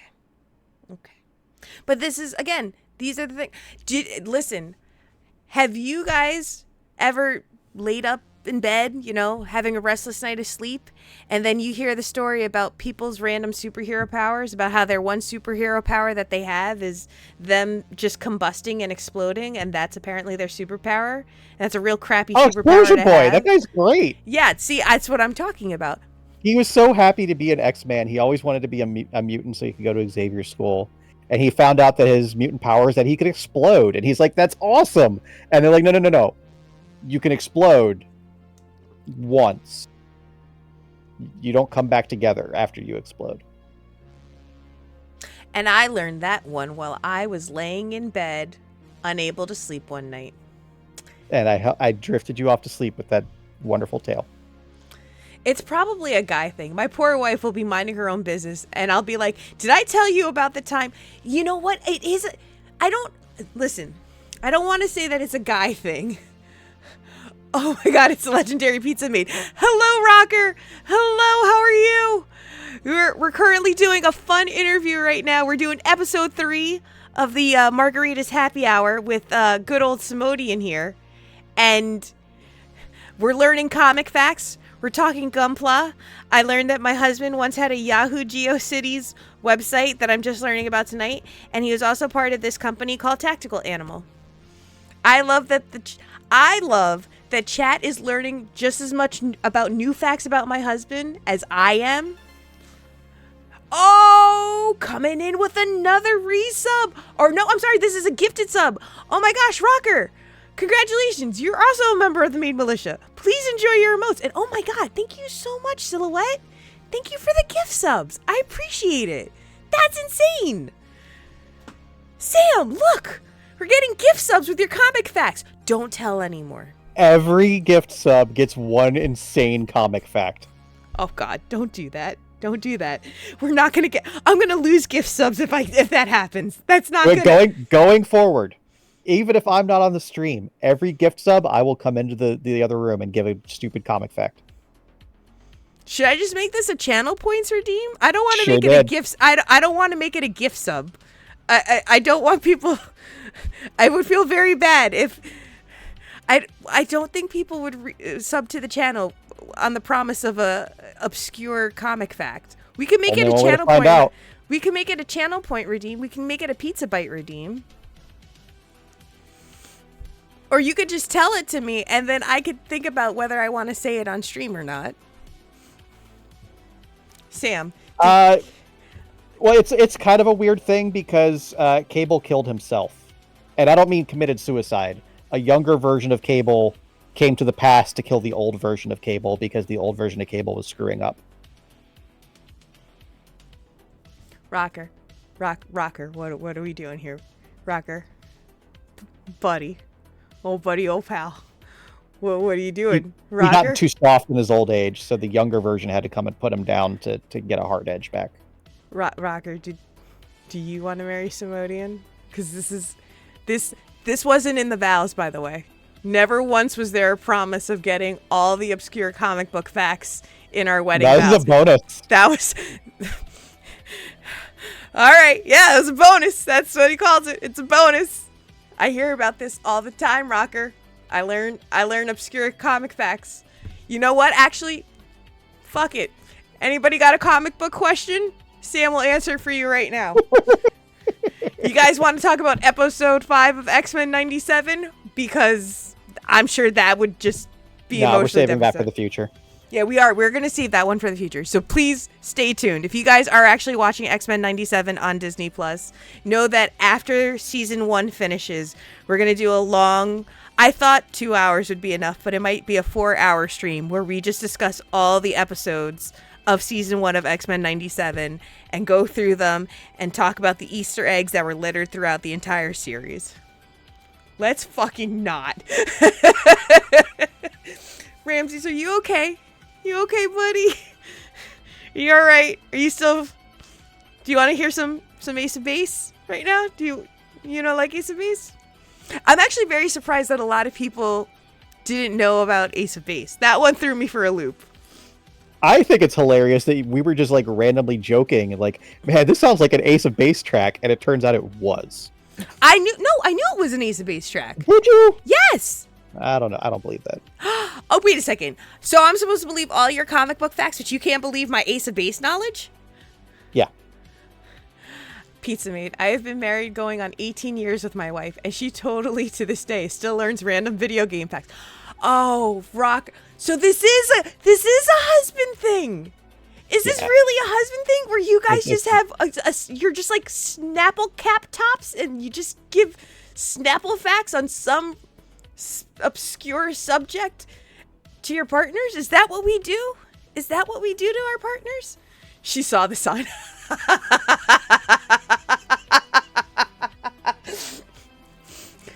I'm gonna give you some hearts for that, Rocker.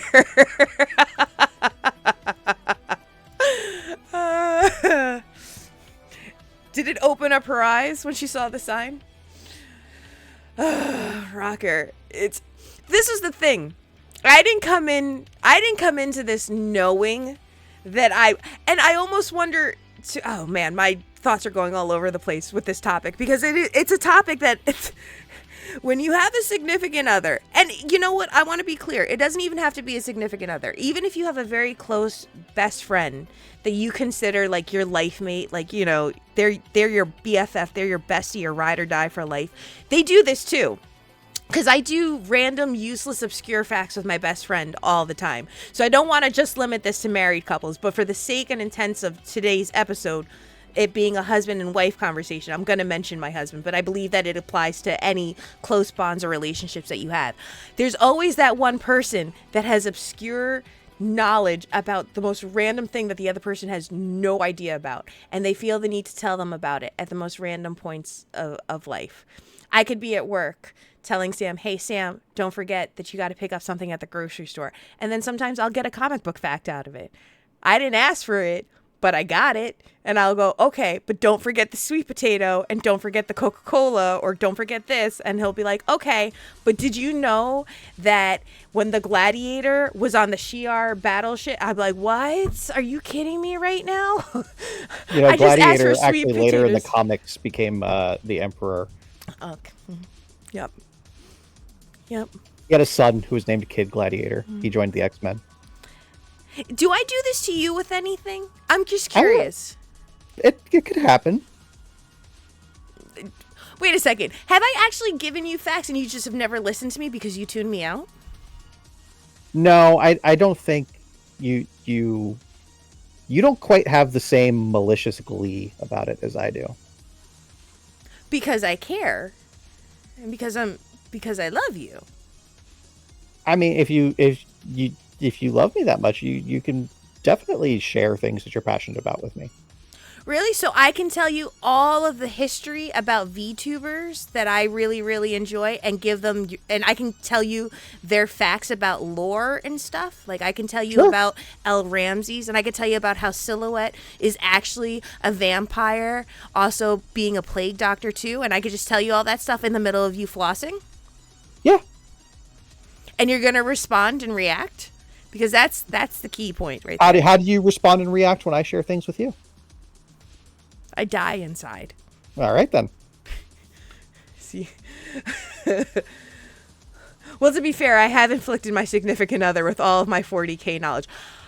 Neon, if I may, were you the one that showed it to me, Sam? Was it a TikTok video? It was something. I probably found it on Reddit or Twitter, and I was like, oh my God. It was either on Reddit or Twitter. We're going to find it, and if we find it, we're going to post it in the Discord, which, by the way, if you guys are not members of the Discord and you'd like to become members of the Discord, it's a very chill, small community. You can join it here. There is one about a significant other talking to their partner about 40K knowledge, and it's just it's all these videos, different clips of them giving facts about 40K knowledge to their partner, and you could see just the deterioration of that partner's happiness just completely go away and diminish in a matter of seconds. And they laugh about it. It's all in jest, of course. But Neon, there's an exact person that I bet you know who they are too. I bet you know who they are too. Oh my god, that was totally me the other day. I was watching Starzak play Final Fantasy, and I was like, "Hun, did you know that the monk was the best attack in the game without a weapon?" See, oh, you just joined. Awesome, awesome. Maybe I'm gonna look for it. I'm gonna look for it, Neon, because I bet you'll know the. I bet you'll know the facts too. I don't do this stuff with you. I just don't do. I'm sure. Here's the thing. I have tons of different facts about different things. There's not one core thing that I know a lot about to give you the lore on, but maybe I should. Like, would you like to know my Bridgerton facts? I could tell you my Bridgerton facts. I mean, you're certainly welcome to share. So I think that might have something to do with it, right? Like, the vast majority of my stupid comic knowledge is It's from not. the Wait. X-Men. Wait. Let's take a step back. Let me first and foremost say I will never ever think it's stupid because it's something that makes you happy. I don't think it's stupid at all. No. In the grand scheme of things, it's not stupid. But the weird little tidbits that I pick out are definitely the dumbest because those are the ones that like you remember the specific details about. But I think it's because a lot of that knowledge is specific to the X-Men because I have read conservatively several thousand issues of that comic across various iterations. So I have an immense amount of the history like core ingrained into my personality, and just those little spicy tidbits percolate to the top every now and then. So I don't know if there's anything you have where you've consumed such a large quantity of the same medium. That's possible. That's very possible. Oh, Pizza Mate, here's a question for you since you brought up Ace of Base, which leads me to believe you're around my age. Seventh Heaven or Gilmore Girls? I was never into Gilmore Girls. The single mother daughter let's be BFFs tropes never really caught my attention as a TV show because that dynamic was never the dynamic in my house with my mother raising us as a single mother. I remember watching a few episodes of the Gilmore Girls and thinking to myself, they don't seem like a matriarchal family at all. Like it doesn't seem like the best way I could describe it is my family was more like the Dora Milaje of matriarchy in terms of powerful women in our house. Like at 7, they were probably trained to learn how to fight and combat themselves. At age 7, I was taught to learn how to fix a flat tire all by myself because I didn't need a man in my life. That was kind of my dynamic. So I never got into Gilmore Girls. Seventh Heaven was okay. I watched it. I didn't quite... It was too of a homey family kind of show for me. Around that time, I was more or less really watching things more like Buffy the Vampire Slayer, Angel. I think at that time, Stargate SG-1 was pretty popular too. Like I really wasn't watching those things. I wasn't watching, what was that Superman series that with Lois Lane that everybody watched? That was on the CW network. Smallville. Smallville was a big one for a lot of people, and I think that was right around the same time as like Seventh Heaven and Gilmore Girls, but I was still kind of heavily leaning towards like Farscape, Stargate SG-1, Andromeda. I really loved Andromeda, and I thought Kevin Sorbo was much cooler in there than he was in the fucking Hercules TV series because that shit was wild. But I did like Xena, so my scope of interest on TV shows was very heavily science fiction driven and less on like Seventh Heaven and Dawson's Creek and The Real OC. I couldn't get into that shit at all, unfortunately. I had the biggest crush on Willow too. I had the biggest crush on Willow. Oh, such a good show. And then of course, I will never hide the fact I had the biggest, hottest crush on Drusilla. I love Drusilla. Drusilla was my girl. I loved Drusilla. And I actually had a friend who also loved Drusilla as much as I did. Because everyone else would be like, oh, it's Spike. Oh, it's Angel. I'm like, nah, give me fucking Drusilla. Fucking love her. I fucking love her. But yeah, that was kind of the shows that I was into, as well as like the Highlander TV show and the Crow Stairway to Heaven TV series on Sci-Fi. Do you remember those shows at all, Sam? Oh, of course I do. Did you watch the Crow TV series?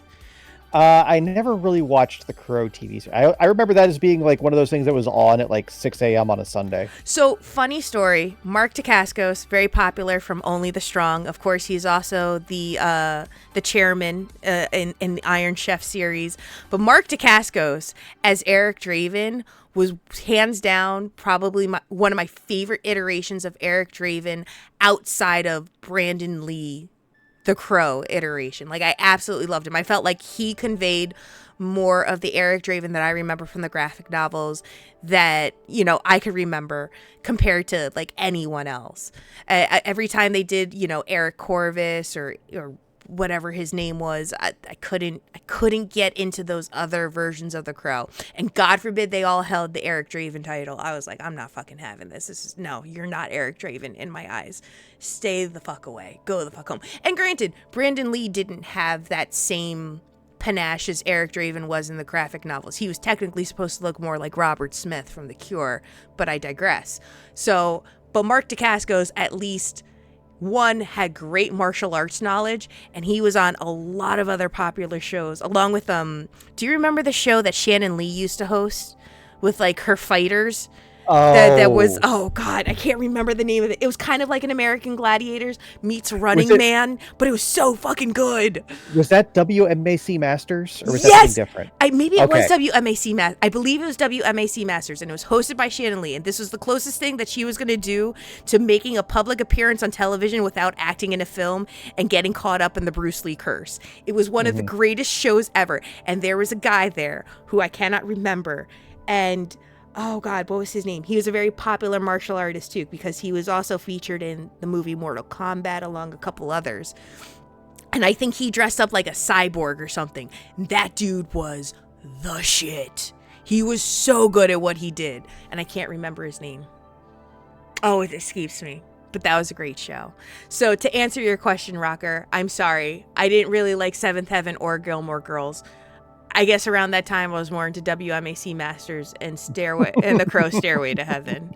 I watched a lot of science. I watched a lot of the Sci-Fi Channel around that time. That was my big thing. That was my catch, because Sci-Fi Channel in the 2000s to like 2010s era was fucking gold, because you would have all of these great syndicated TV shows coupled with like the 3 a.m. to like maybe 5:45 a.m. block, or maybe even earlier than 3 a.m. of just good anime movies, and they were good retro anime. The guy who played Kano. No, he wasn't the guy who played Kano. He was the guy who fought against Kano. He was more like an extra. He Hmm. wasn't an actual. I know exactly who you're He talking was of about. African American descent, and he had long braided hair. And I believe he actually fought against Kano in Mortal That sounds Kombat right. 1. He was Or it might have been Sonya or Oh yeah, somebody. he was Yeah. either fighting Sonya or Kano. I vividly remember his fight was with another Mortal Kombat player outdoors in like the sand area. It might have actually been Sonya, because he might have gotten the kiss of death. It might have been Sonya. But he's actually a very popular stunt artist, stunt person, and he did a lot of martial arts for WMAC Masters, and he was the shit. Absolutely loved him. I don't know if the guy who played Kano was actually in WMAC Masters. No, nobody in WMAC Masters was anybody. No, wait. Don't you put some respect on their name. Let's not Yeah? be What rude. name? I will remember the name. The name is escaping me right now because all I could think about is like Mark Dacascos, Robin Shue, Robin Show. I'm sorry if I'm pronouncing it wrong. Brandon Lee, Bruce Lee. I'm currently on another wavelength right now. I would Got it. remember it if I wasn't focusing on that right Yeah, now. you can tell me when I'm brushing my teeth later.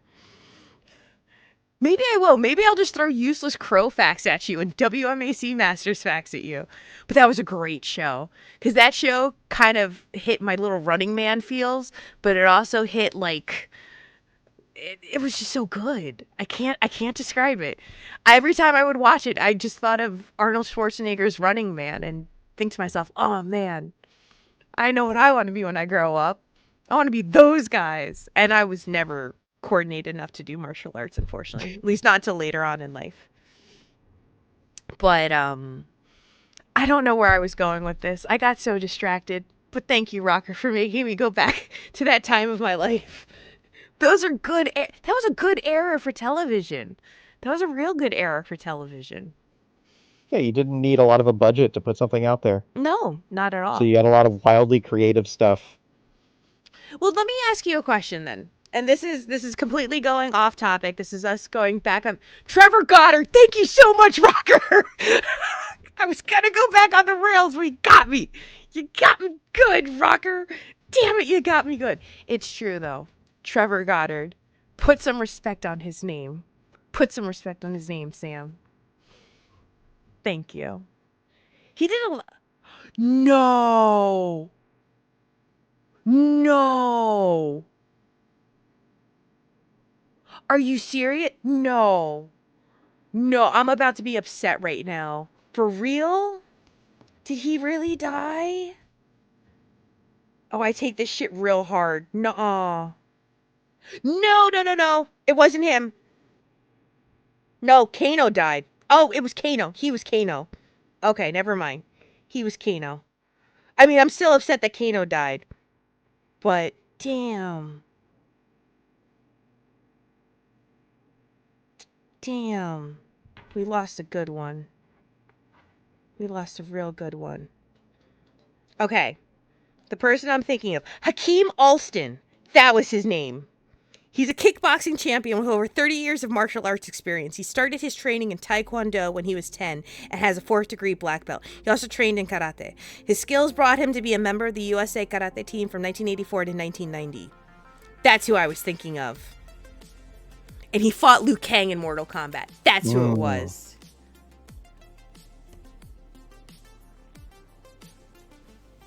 That sounds safer than what I wanted to do. I wanted to be on Jackass. Kano died, damn it.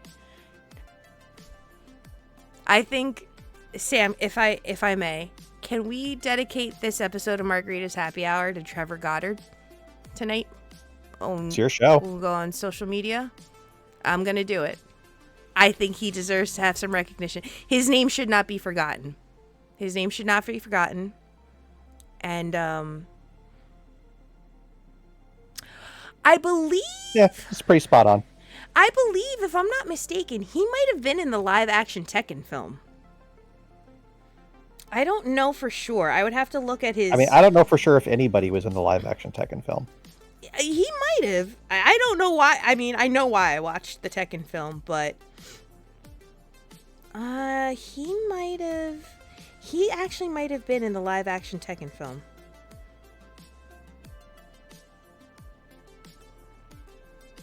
He's in Mortal Kombat. No, he was not. He was not. Good for him. But he probably... There was somebody who did play Eddie in the live-action Tekken film. Ask me how I know, because I watched it. I watched it. I also watched Street Fighter: The Legend of Chun-Li. I watched it. I did that. I've made choices in my life. I've done things. I'm not proud of them, but I've done things. I've watched The Legend of Chun-Li.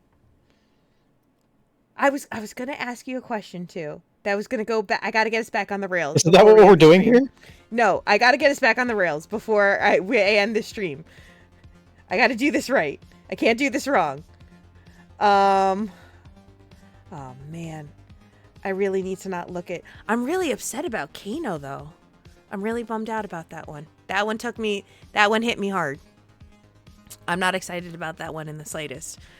I was going to ask you a question, though, about gaming and couples in general. And that was kind of where I was going to bring this show to a close. Because as a couple, we do play a lot of games together. We also play a lot of games separately. Co-op gaming with couples, with your significant other, with your partner. Wanted to get your read on it. Wanted to see if it was something... Well, obviously, I think I know your answer on this, but if you want to share this with the good folks at the channel as well, where do you stand in terms of co-op gaming and playing with your significant other? Do you actually think that it's a relationship builder, or do you think that's something that, you know, is best to be left as a separation of church and state?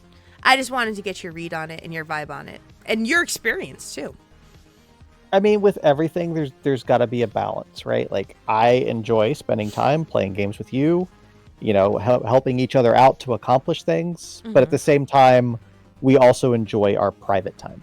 Mm-hmm. So it's you don't want to always be insulated. You don't always want to just be doing your own thing. Uh, occupying the same space, but in separate worlds, essentially.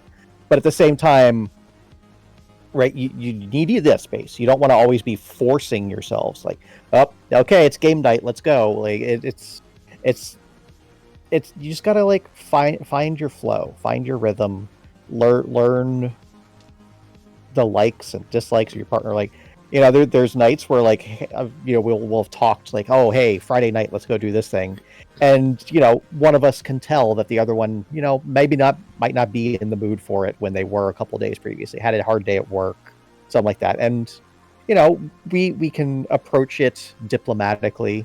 It'll be like, oh, hey, did you still want to do that thing tonight? And it's like knowing that the answer is no, right? It's like the same thing. Like, don't be upset if your partner doesn't want to participate at that time, because it takes a certain amount of energy, right? Mm-hmm. If you're playing a game just to play the game and not because you want to, neither one of you is going to have a good time.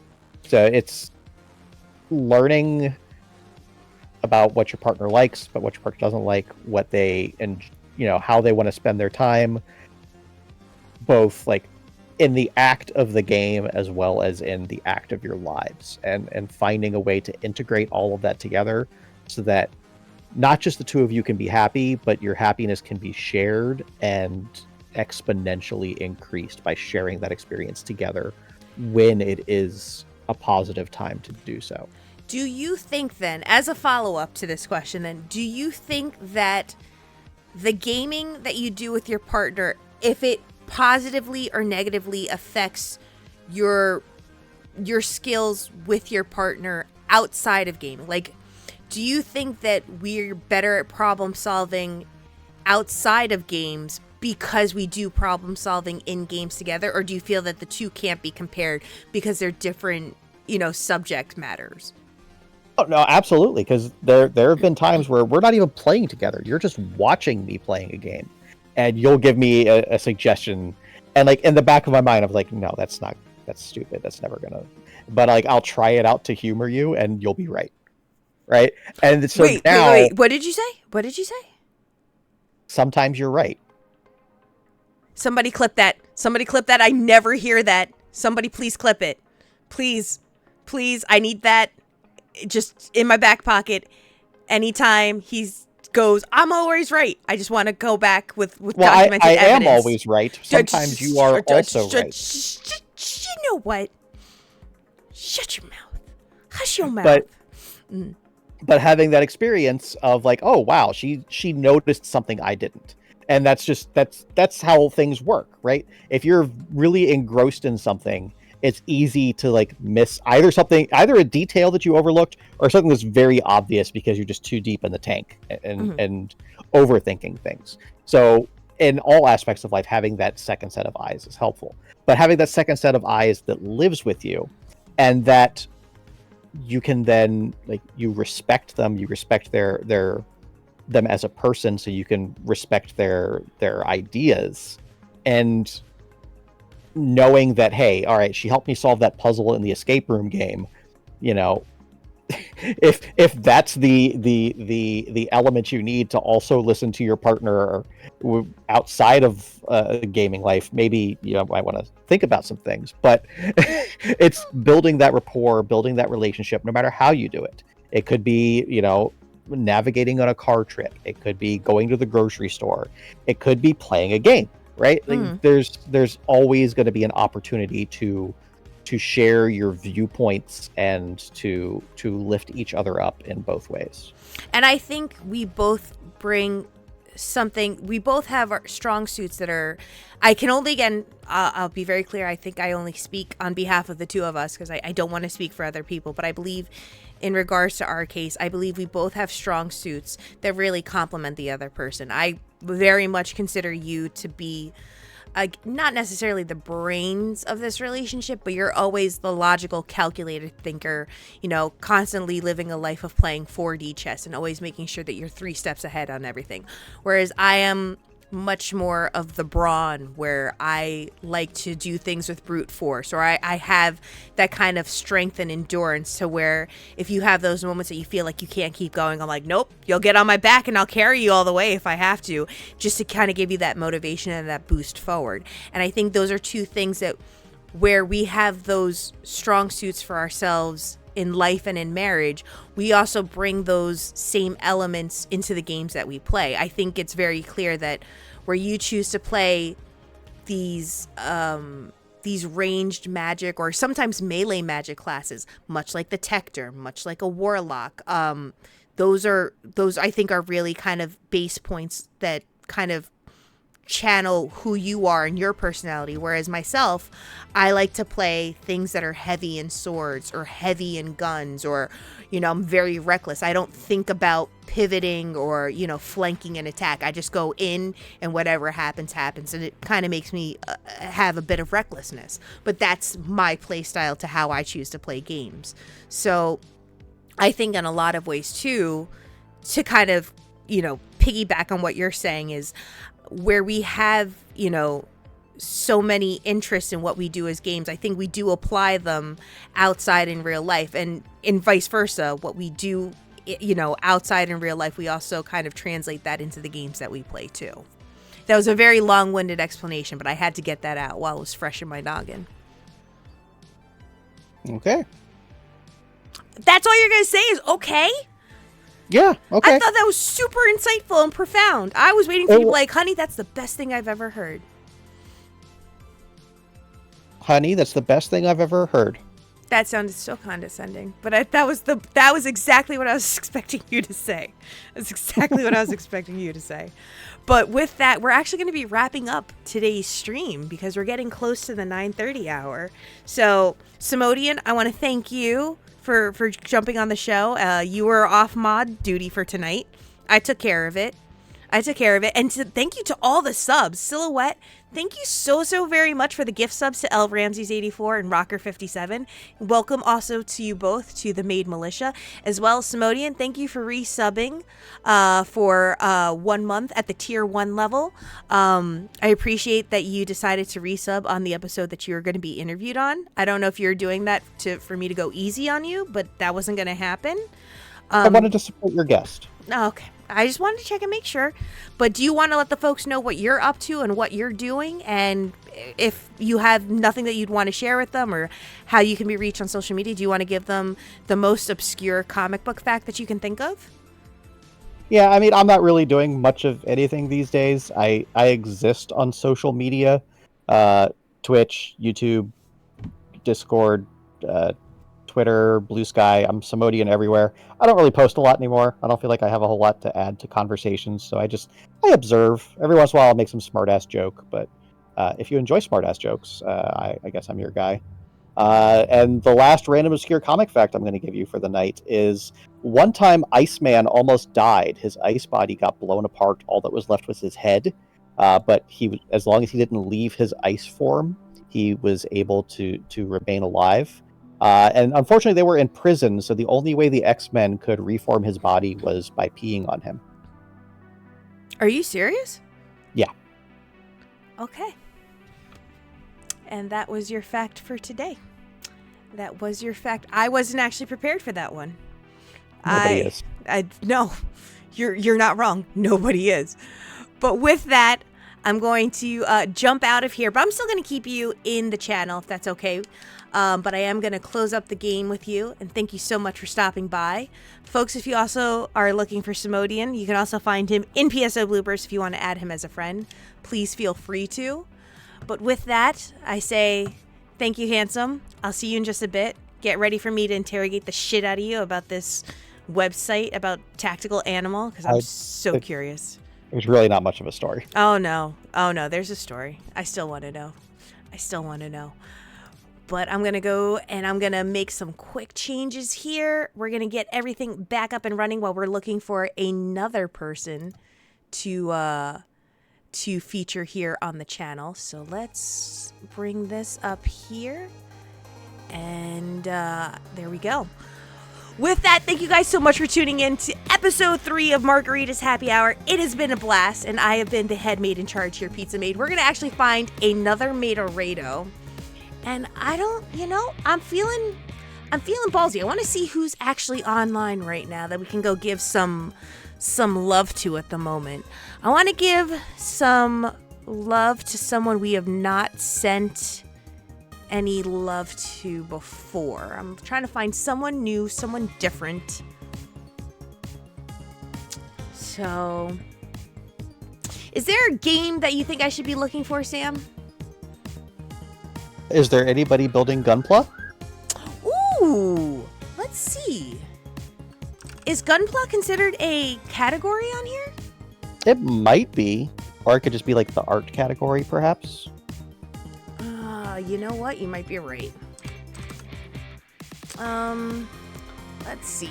Who is currently doing some art right now? Right now, it looks like there's a lot of different art. I don't see any Gunpla at the moment.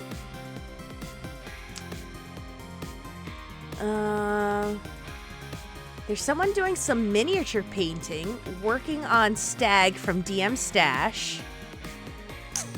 We might go back to that person. I'm going to see if I find any Gunpla, though. Look under Makers and Crafting. Okay, I can do that. There's a few people in here. Makers and Crafting. Ooh, okay. What are they making? Oh, whoops. I forgot to loop that. Let's try that again. Let's see here. Who do we have? Someone is doing an MG Master Gundam. That's where all the Gunpla people are hiding. I found my people. Welcome, my people. Let's do this. Okay. I want to give love to a smaller channel. So let's do low to high and see if we have a Gunpla person here that way.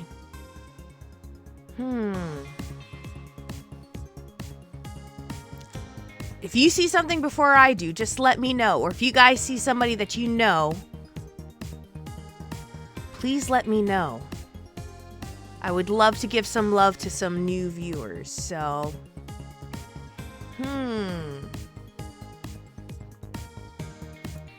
all right.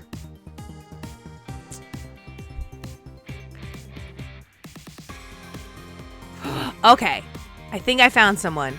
Someone by the name of MG or Hayugan's doing MGSD Freedom. Big boy chibi time.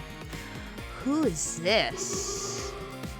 Gotta wait for the ad, but I think this is gonna be the person we're gonna send it over to. All right, guys, please join me as we go and send some love over to Hayugan's, who's currently doing some Gunpla streaming right now. Currently working on the MGSD Freedom. Thank you guys so much for tuning in. This has been the head maid in charge here, Pizza Maid. It's been a pleasure to serve you all. And never, ever, ever, ever, ever forget that this little android loves you. We'll be back in action next week with some more Phantasy Star Online. And I believe we're going to do some more of the JRPG because I've got an itch to play some more of the Phantasy Star JRPG. So let's go give them some love right now. So let's see. Let's get that in there. All right. Everyone, jump on in. Let's go send them the love and let's start this raid. Again, thank you guys so much for tuning in, and I'll see you all next week.